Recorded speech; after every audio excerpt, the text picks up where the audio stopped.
Invitación. Ahora sí. Gracias por esta posibilidad de compartir con ustedes un poquito de esto que es lo perinatal. Quizás para quienes no conocen el término, se refiere a todo lo que rodea el nacimiento, todo lo que está antes y después del nacimiento. Y es un área nueva, si bien no es nueva, en realidad es nueva, reconocida como un área específica de la psicología, que lo que busca hacer, por sobre todas las cosas, es prevención, promoción de la salud y prevención.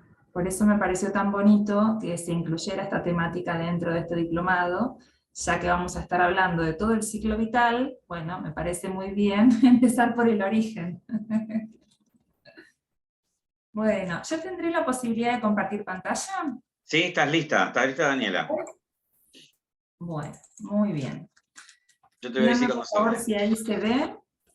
Sí, yo te voy a decir. Ahí sí. Ahí sí. Y si pongo Perfecto. la pantalla grande, cuéntenme si se sigue escuchando. ¿Ahí se Bueno, escucha bien? se escucha, se ve bien y todo bien. Perfecto. Bueno, entonces el título que habíamos pensado para esta charla, que va a ser breve, va a ser muy introductoria, es justamente una introducción a la psicología perinatal y al ambiente de cuidados. Entonces, como decía Loreto, no voy a ser redundante en esto, pero sí dejar la idea de que a la salud tenemos que pensarla de manera integral. Todavía en muchos aspectos se la sigue pensando de manera dicotomizada. Y la salud es una sola, es una sola. Entonces tenemos que aprender a verlo de esta manera, a trabajarlo de esta manera, y a que nuestros abordajes sean integrales, trabajando con otros, trabajando en equipo, construyendo saberes que sean también más integrales. Como les decía recién, perinatal se refiere a acompañar a las familias desde el origen. Una pregunta que podríamos hacernos es, ¿dónde está ese origen? ¿No? Si decimos origen, ¿qué nos estamos refiriendo? ¿Al nacimiento? ¿Al embarazo? ¿A antes del embarazo? Por ejemplo, yo dicté muchos años psicología del desarrollo en la carrera de psicología. Y cuando leíamos en los libros la definición de desarrollo, decía que era aquel que acontecía en el nacimiento y nos acompañaba hasta la muerte. Esto claramente es bibliografía antigua. Hoy sabemos que el desarrollo comienza mucho antes, que toda la gestación tiene muchísima influencia en el desarrollo, tanto físico como psicológico de ese bebé en gestación, pero que inclusive el antes influye mucho. Cuando digo antes me refiero al deseo, el deseo que pudo haber o no en esa persona que gestó o en esa familia que se conformó. Y esto no es un dato menor. Tiene que ver con en qué lugar viene esa personita. Si había sido pensado en qué sentido, bajo qué expectativas, o no, si llegó de casualidad, o inclusive si esa persona llegó sin ningún tipo de deseo hacia él. Hay muchas posibilidades de pensar, la llegada de una persona a este mundo, ¿no? Lo que es sumamente rico es que podamos pensar el entorno, el contexto, la historia y la situación en que alguien llega al mundo, porque todo eso incide y mucho.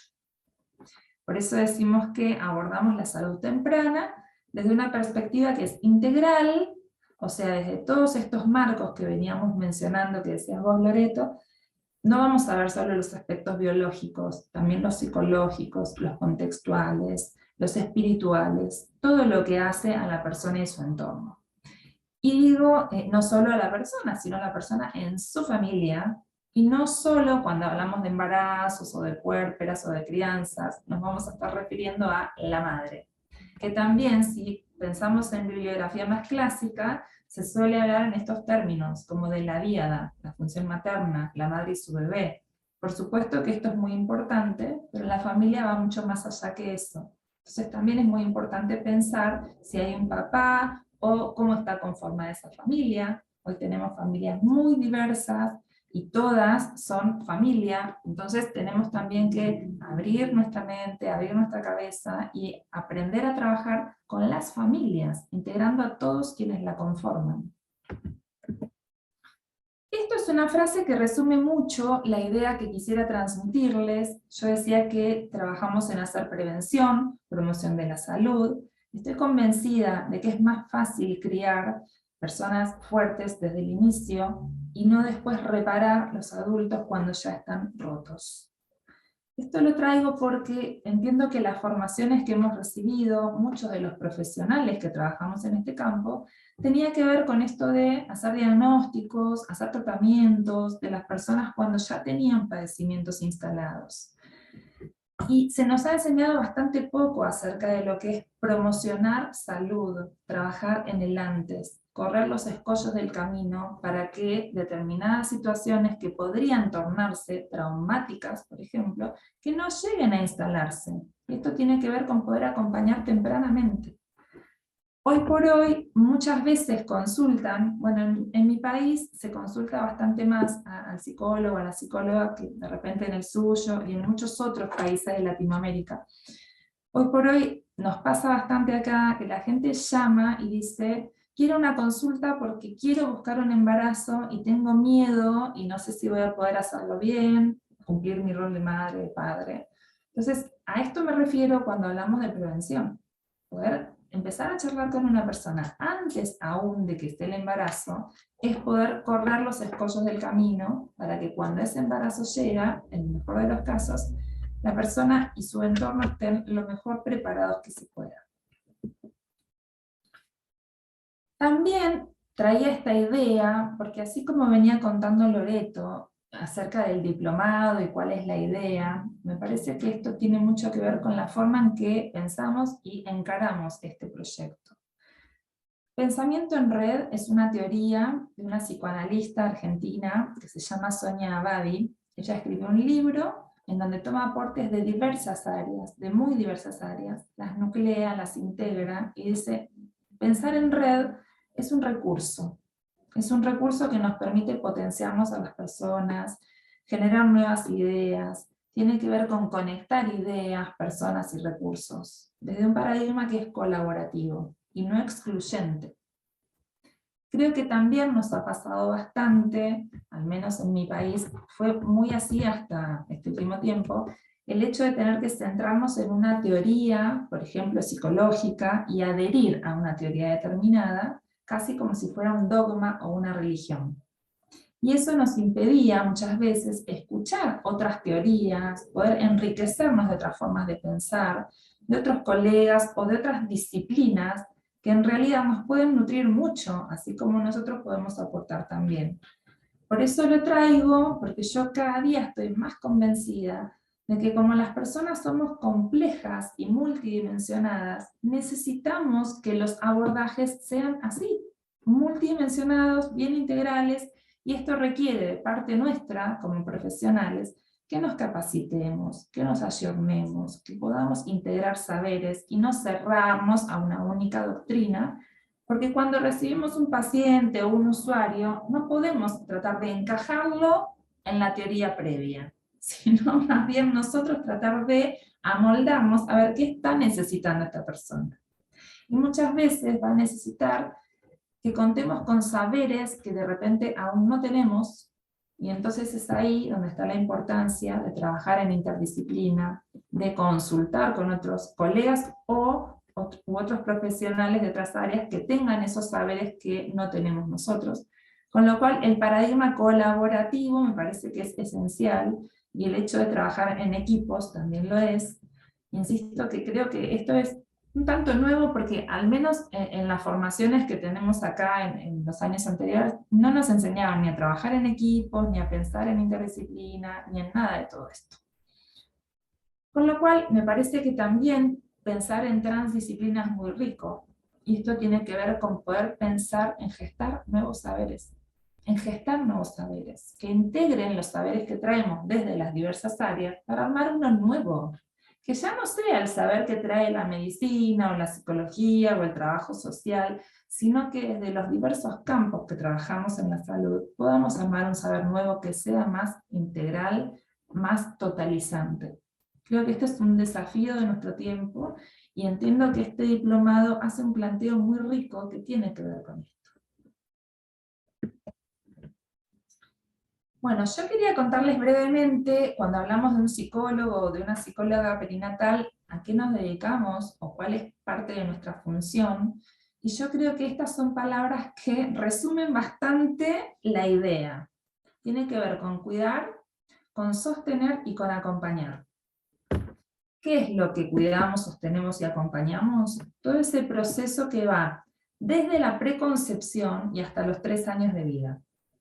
Después de los 3 años de vida, quienes se dedicarían específicamente son los psicólogos infantiles, ¿sí? Perinatal tiene que ver con una especialidad que está bien centralizada en el primer tiempo de vida. Hasta hace poco, quien se formaba como psicólogo infantil no tenía estos saberes tan aceitados, como decimos acá, porque era algo que se veía muy por encima, muy por arriba, a la pasada.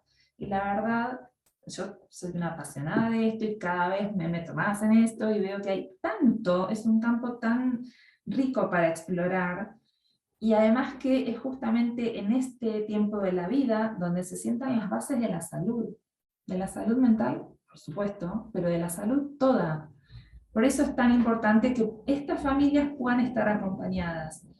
Por ejemplo, cuando aparecen dificultades en la concepción, cuando hay duelos, los duelos gestacionales, digamos durante el embarazo, o perinatales, cuando el bebé nació y falleció al poco tiempo, cuando no son acompañados, cuando no son elaborados, dejan secuelas muy grandes. Y si pensamos en trauma, es una de las posibilidades de generar trauma. La muerte de un hijo es uno de los factores de riesgo más grandes que hay para contraer estrés postraumático. Y como de esto muchas veces todavía no se conoce, todavía no se habla, las familias quedan muy solas, sintiendo que bueno, que ya pasó un tiempo y entonces ya está, ya estará. Habrá que seguir con la vida y habrá que superarlo.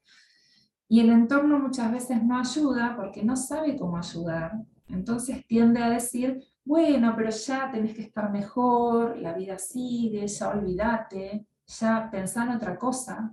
Y la verdad que de esta manera no se superan los duelos.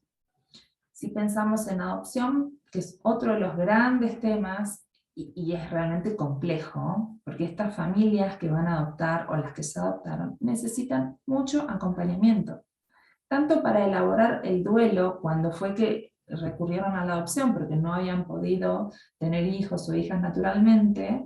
Esto implica un duelo, hay un duelo genético ahí, hay un duelo por un proyecto de vida que no se concretó, y también en el caso de conseguir adoptar, después de todo el proceso que eso conlleva, que suele ser largo y penoso, encontrarse de repente con un hijo o hija o más de uno, que muchas veces no va a tener mucho que ver con lo que habían soñado. Entonces es algo que realmente requiere acompañamiento para que estas familias no fallen, para que esos niños puedan recibir una familia que los aloje.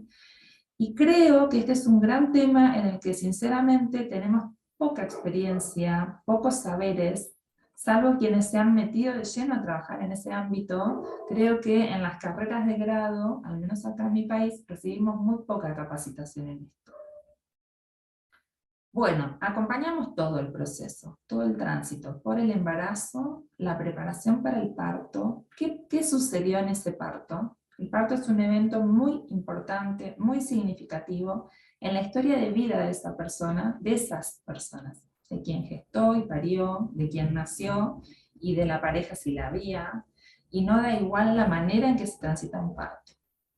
Si hablamos de trauma, si ese parto fue dificultoso, con riesgo de muerte para esa mujer o persona que gesta, o para ese bebé, o realmente aconteció alguna muerte, o se sufrió de violencia obstétrica, esto deja secuelas grandes que repercuten e inciden en el psiquismo, tanto de ese bebé por nacer o nacido, como de la familia en sí.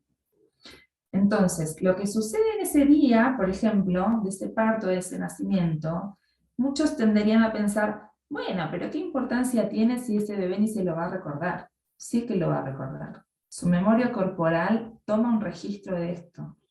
Y en la persona que gestó, ese día tiene tanto significado. Vos hablabas, Loreto, de la integración neurofisiológica, del papel de las hormonas. Hay un escenario neuroquímico que se juega ahí, que hace que ese día quede grabado en el cerebro a fuego. Entonces, todo lo que sucede ahí realmente importa. El posparto, que es otro de los grandes periodos bastante olvidados y dejados de lado, bastante romantizados. La gente suele tener la idea de que la llegada de un bebé es maravillosa, que es idílica, y la verdad es que tiene poco que ver con esto. Y las familias suelen quedar bastante desencajadas cuando dicen, ¿por qué no me siento feliz? Por ejemplo, nació mi hijo, nació mi hija, está bien, está saludable, y yo tengo una angustia increíble y no entiendo por qué, no estoy feliz. Y bueno, esto tiene bastante que ver con que los medios de comunicación socialmente se vende una idea que no es la real. Entonces, cuando la gente llega a esa instancia, se comienza a sentir fallada, frustrada, como si tuviera algún problema grave que no le está encontrando la vuelta. Y en verdad, cuando podemos ayudar a normalizar esto, porque realmente criar no es fácil, y hacerse cargo de un bebé que tiene una demanda enorme, no es nada fácil. Entonces, si podemos normalizarlo, esto ayuda mucho a disminuir los niveles de ansiedad y de angustia, y a que esa familia se pueda ir acomodando paulatinamente a esta nueva realidad sin sentirse fallada, sin sentirse a veces incluso traumatizada. Entonces, acompañamos en la crianza temprana, que también requiere de acompañamiento. Yo siempre digo que nadie nos enseña a ser mamás ni papás. Los chicos no vienen con un libro abajo el brazo. Entonces, el hecho de pensar escuelas para padres, escuelas para madres, creo que es muy promotor de salud y que tenemos que generar espacios de este tipo. Entonces, yo, bueno, quería contarles un poco cómo trabajamos, quiénes nos dedicamos a este área, y también qué determinado perfil del profesional que se dedica a este campo, que me parece que es muy importante poder contar con él, porque tiene que ver con un encuentro que es de persona a persona. No podemos trabajar en este campo, en el inicio de la vida, con distancia instrumental, siendo asépticos, como nos han enseñado muchas veces en las universidades, que no tenemos que mezclarnos con nuestros pacientes, que no tienen que saber nada de nuestra vida. Y yo algo que veo mucho, por ejemplo, en las embarazadas, es que quieren saber, vos sos mamá, vos tenés hijos, ¿me vas a poder entender lo que yo tengo para contarte? Bueno, entonces, básicamente esto, obviamente, para cualquier profesional de la salud, tener empatía. Si no tenemos empatía, es muy difícil que podamos ayudar a alguien. Ser flexibles también. Cuando digo ser flexibles me refiero en parte a esto de poder abrir nuestro marco teórico, poder integrar teorías y saberes, pero también ser flexibles, por ejemplo, en nuestros encuadres de trabajo.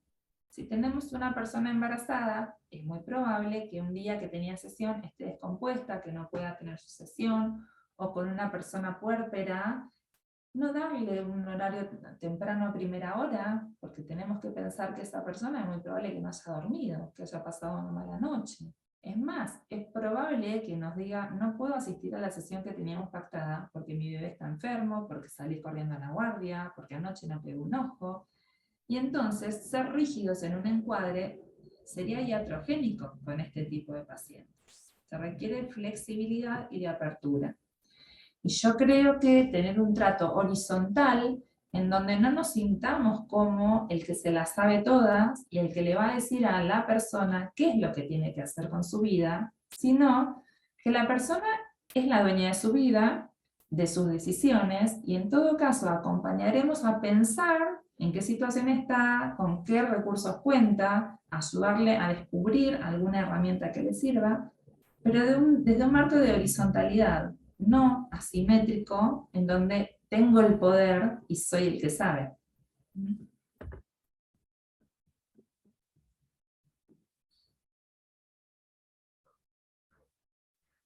Es muy importante que pensemos que cuando llega un bebé al mundo, lo que necesita es, de parte de su familia, el establecimiento de un vínculo afectivo, que es lo que le va a posibilitar sentirse bien recibido en este mundo, sentir el deseo de conectar con lo que hay ahí afuera esperando por él, y que si algo de esto se da, se pueden ir sentando en las bases de la salud.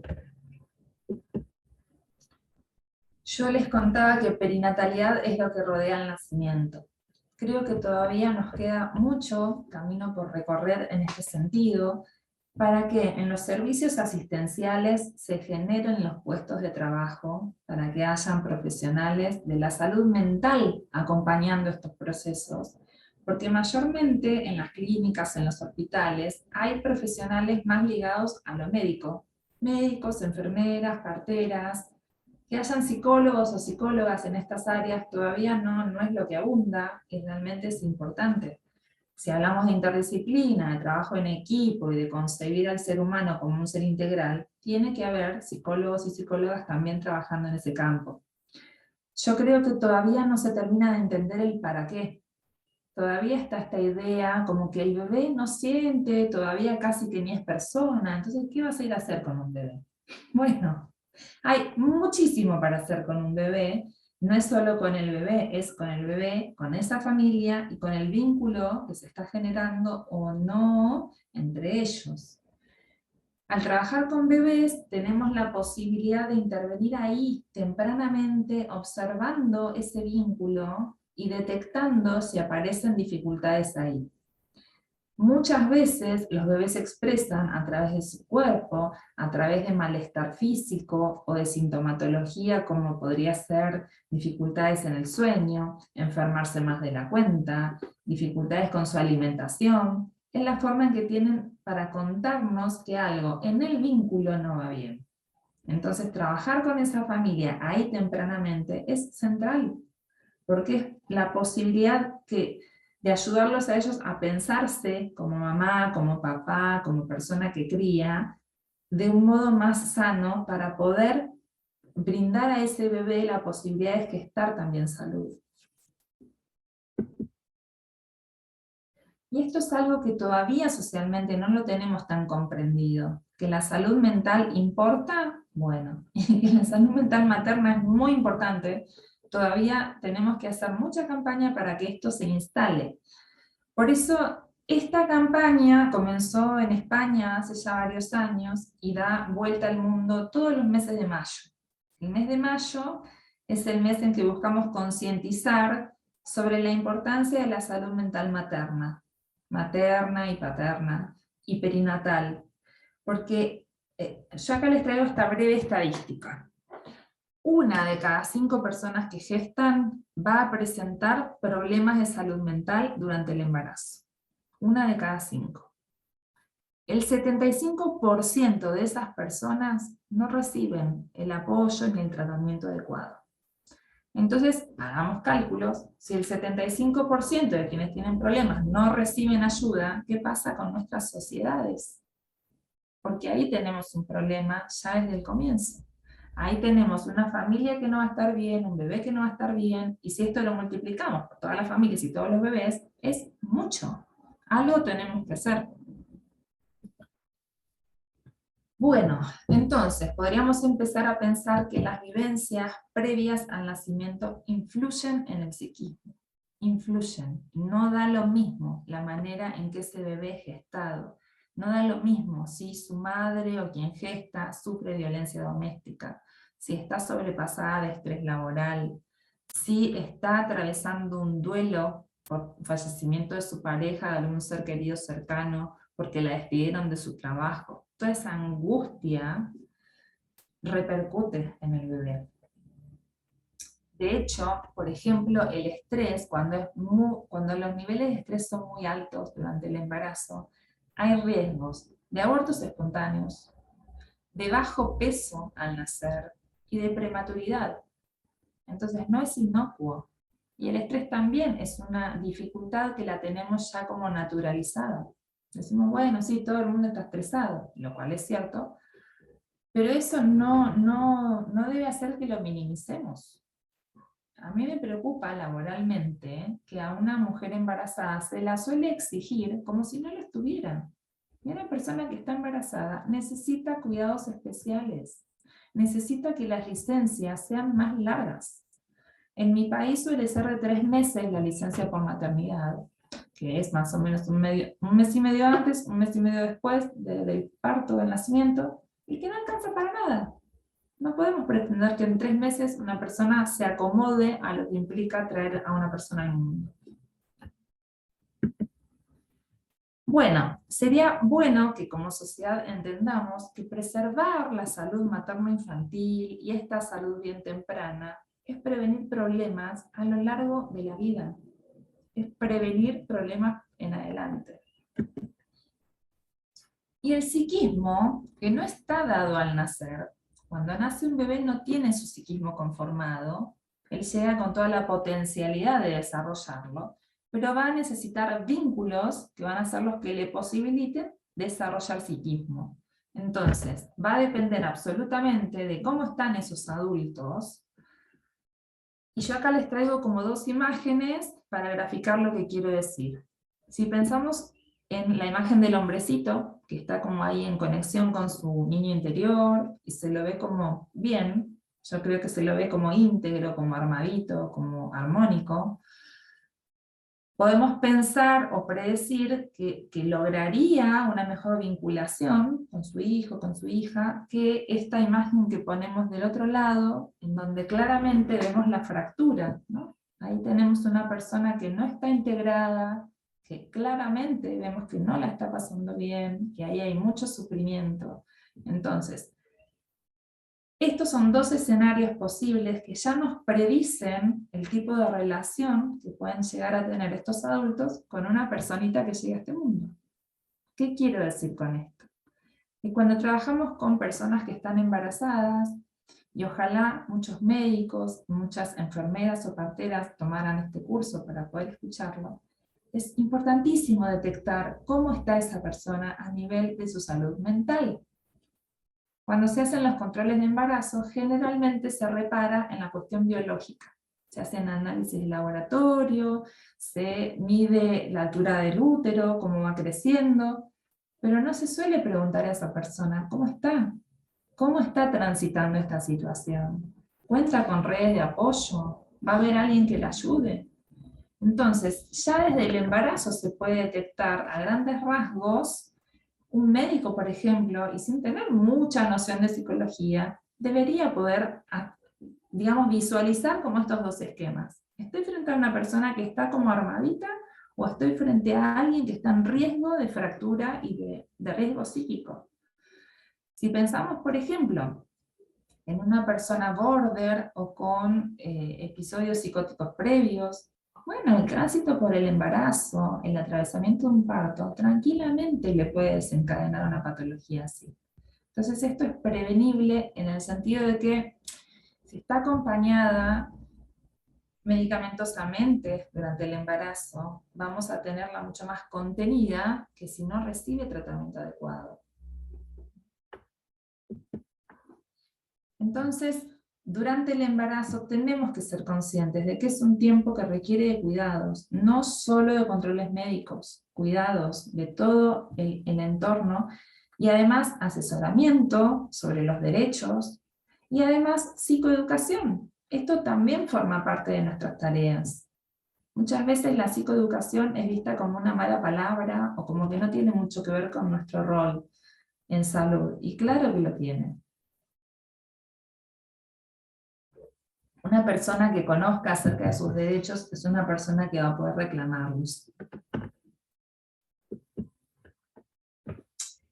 Bueno, del posparto brevemente dejar esta idea de que es un tiempo de mucha vulnerabilidad. En el posparto tenemos ahí, y si pensamos en una persona que es madre por primera vez o padre por primera vez, es una persona nueva en esto. Es una tremenda labor para la que nadie le preparó. Te dan el título y después tenés que hacer la carrera de mamá, de papá. Bueno, es complejo, desorienta mucho, angustia, agobia, y esto es bueno que la gente lo sepa. Al menos saber y poder hablar de esto, poder encontrarse con otras u otros en misma situación, que se sientan no juzgados, porque también en nuestra sociedad tenemos mucho del dedito acusador de no estás haciendo las cosas bien. Y esto hace sentir muy mal a la gente. Y hace que entonces se calle y se trague la angustia y no hable para no ser juzgada. Y que también tenemos que poder pensar socialmente en los roles y en cómo están distribuidos, y en todo lo que es cuestiones de crianza, sigue estando depositada mayormente, yo diría en el 90%, sobre las espaldas de las mujeres. Esta imagen la traje porque me parece que es muy gráfica de todo lo que recae sobre la mujer y que muchas veces ni siquiera nos damos cuenta. Yo muchas veces escucho a las mujeres madres decir, no sé por qué estoy tan cansada. Entonces yo les muestro esto y digo, bueno, quizás esto te dé un poco la respuesta. Una mujer puérpera suele decir esta frase y por eso la traigo. Pues yo pregunto mucho en términos de buscar salud, ¿no? Bueno, ¿qué haces para vos? ¿Cuál es tu hobby? ¿Tenés algún hobby? ¿Qué te gusta? Fíjense esa frase. Mi hobby es poder darme una ducha. O sea, en tiempos de crianza de bebés pequeños, a veces realmente poder comer algo calentito, poder darse una ducha, ya es como pedir un montón. Entonces, también quiero que pensemos que la paternidad no es ayuda, no es yo te doy una manito, como decimos acá, yo te colaboro. No, no, si hay dos ahí en función de crianza, es un poco y un poco. Nos ayudamos, trabajo en equipo. No es que yo te colaboro, es tarea de ambos. Y en esto, bueno, hay mucho para trabajar, porque si bien vamos como a ese camino de la corresponsabilidad en la crianza, todavía falta bastante. Y esto es algo que trae muchísimas dificultades a nivel de pareja. Yo tengo tantas parejas que han llegado a su primer hijo y en los primeros meses nomás ya se quieren separar, porque no se ponen de acuerdo, porque comienzan las dificultades, porque una cosa eran solitos, obviamente, una cosa es la pareja, otra cosa es la llegada de un hijo o de una hija, y todas las responsabilidades que llegan de la mano de esto, y en cómo se reparten esas tareas. Bueno, mucha gente se plantea separarse, mucha gente se separa de hecho, y yo creo que en parte es porque no sabían cómo iba a ser. Y que entonces en los cursos de preparación para la nueva paternidad hay que insistir en esto. No va a ser fácil, van a tener que negociar mucho, ceder mucho, prepararse y también tratar de surfear la ola, porque el primer año de un bebé no es fácil. Y están también ahí todas las hormonas dando vuelta y enloqueciendo. La falta de sueño realmente enloquece. Entonces yo siempre digo, no tomen decisiones importantes en este estado de tanto estrés, de estar sin dormir ya no sé cuántos días, porque así nadie puede pensar con claridad. Creo que la base está en poder pedir ayuda, en ojalá contar con ayuda, porque cuando hay un entorno que colabora, bueno, se la pasa bastante mejor. Y también en tenerse paciencia, ¿no? Bueno, esta frase a mí me parece muy importante. Bowlby lo decía, ¿no? El cuidado de un bebé no es tarea para una sola persona. No debería serlo. Y en nuestras sociedades se espera que las mujeres se ocupen, que sepan cómo hacerlo, por esta cuestión que se dice del instinto materno. De algún lado vas a saber cómo hacer, y que lo hagas bastante sola también. No debería ser así. Pensando en términos del nacimiento, también esta es una frase muy conocida, que sostiene que para cambiar el mundo tenemos que pensar en cambiar la manera de nacer. La manera en que llegamos al mundo ya nos dice bastante.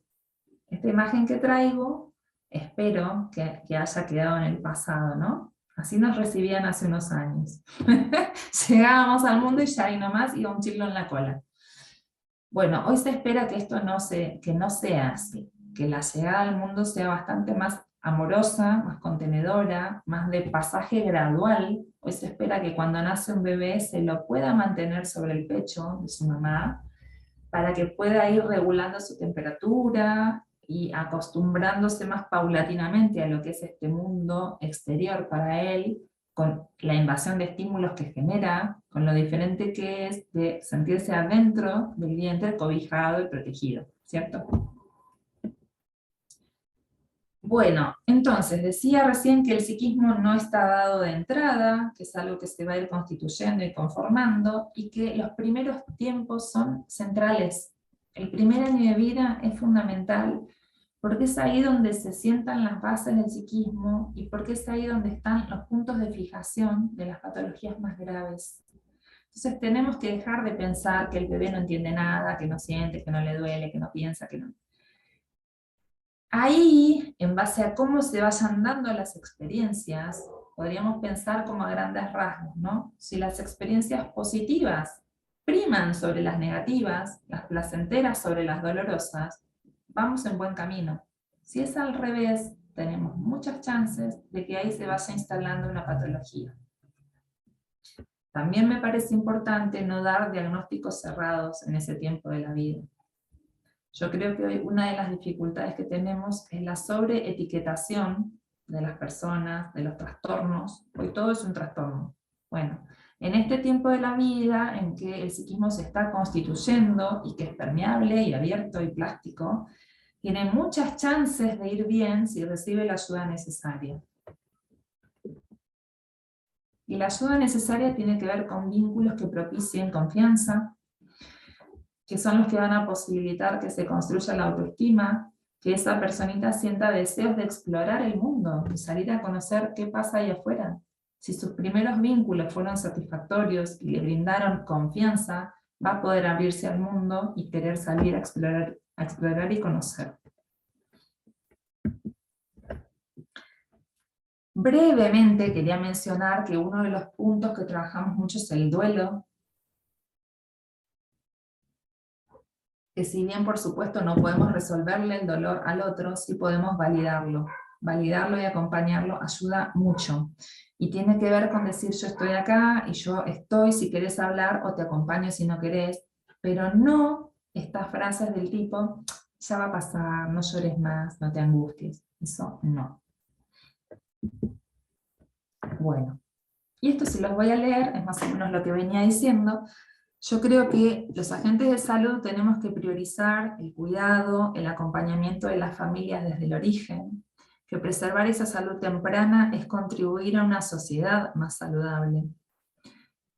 Que cada profesional, desde nuestra área, desde nuestra especificidad, tenemos que procurar articular nuestra vocación, nuestro trabajo, nuestros saberes, en la búsqueda de construir nuevos saberes que sean más complejos, más completos, que trasciendan el reduccionismo propio de otros tiempos, generando transdisciplina. El trabajo en equipos de salud transdisciplinarios debería orientar nuestro trabajo, comprometido con quienes requieren ser comprendidos y abordados desde miradas y prácticas integradoras. Bueno, eso les traía así como una brevísima introducción a lo que vamos a ir trabajando. No, está bien, Daniela, espectacular. Mira, la verdad que creo que lo que tú estás diciendo es algo que hoy día hay que seguir haciendo bandera, hay que seguir haciendo redes, la paternidad activa, las relaciones, la crianza, muchas de las cosas que tenemos que estar totalmente actualizados y poder justamente seguir compartiendo, porque es sumamente necesario, Daniela. Lamento tanto no tenerte más tiempo, pero quedé encantado. Me gustó muchísimo Gracias. y pasa esto mismo que pasa con Loreto, que queremos más, pero el tiempo nos apremia también. Y también tenemos a Norman que está ahí también conectado con nosotros, así que Daniela, te agradezco muchísimo. Si alguien tiene alguna duda o consulta, puede ir escribiendo por el chat y ahí vamos a ir respondiendo junto a Daniela para poder pasar ya a Norman López. Así que te agradecemos muchísimo, Daniela, esta posibilidad de que nos hayas brindado este pequeño espacio, pero que va a ser muy grande, estando dentro del programa de diplomado también, ¿no es cierto? Un placer. Igual para nosotros. Voy a parar aquí la grabación. Un momento.